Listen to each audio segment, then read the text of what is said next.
નવસારીના ઇતિહાસમાં પ્રથમ વખત 30 કરોડ જેટલું મોટું ડ્રગ્સનું રેકેટ નવસારી જિલ્લા પોલીસના હાથે લાગ્યું. નવસારી જિલ્લા જલાલપોર તાલુકાના ચાંગલી ફળિયાના દરિયા કિનારે 50 પેકેટ અસીસ નામનું નાર્કોટિક ડ્રગ્સ બિનવારસી હાલતમાં મળી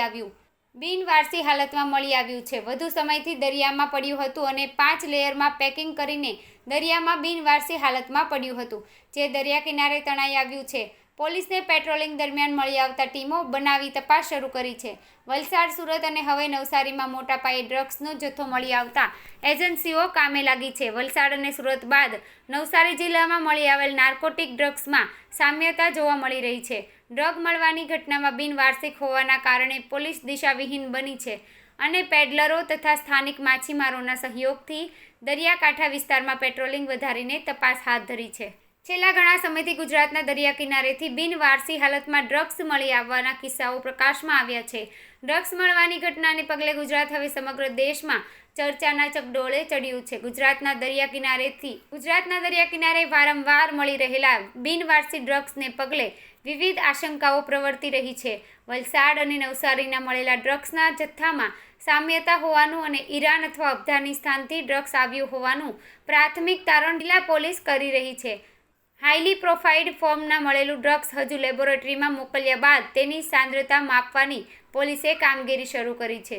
દક્ષિણ ગુજરાતમાં મળેલા ડ્રગ્સને પગલે દક્ષિણ ગુજરાતનો દરિયા કિનારો જાણે ડ્રગ્સની હેરફેરનું સ્થળ બની ગયું હોય તેમ એક પછી એક જિલ્લાઓમાં ડ્રગ્સનો બિનવારસિક જથ્થો મળી રહ્યો છે.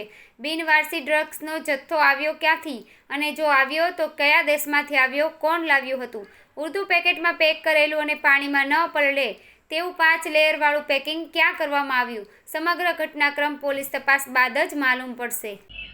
ગઈકાલે નવસારી જિલ્લાની અંદર કોસ્ટલ પેટ્રોલિંગ દરમિયાન એલસીબી, એસઓજી, લોકલ પોલીસ અને એસઆરડીના જુદી જુદી ટીમ્સ દ્વારા ઉંજલ બીચના ચાંગલી ફલિયા થી ઉત્તર દિશાના તકરીબન 5 કિલોમીટરના પટ્ટાની અંદર 5 જુદી જુદી જગ્યાઓથી ટોટલ મિલાવીને 50 પેકેટ નાર્કોટિક ડ્રગ્સ બરામદ થયા છે.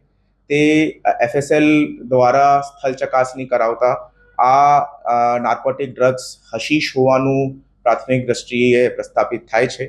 તમામ પેકેટ અંદાજિત 1200 ગ્રામના છે. ટોટલ સીઝર આ પેટ્રોલિંગ દરમિયાન 60 kgsનો થયો છે, જેની આંતરરાષ્ટ્રીય માર્કેટની અંદર અંદાજિત કિંમત 30 કરોડ રૂપિયા આંકી શકાય છે.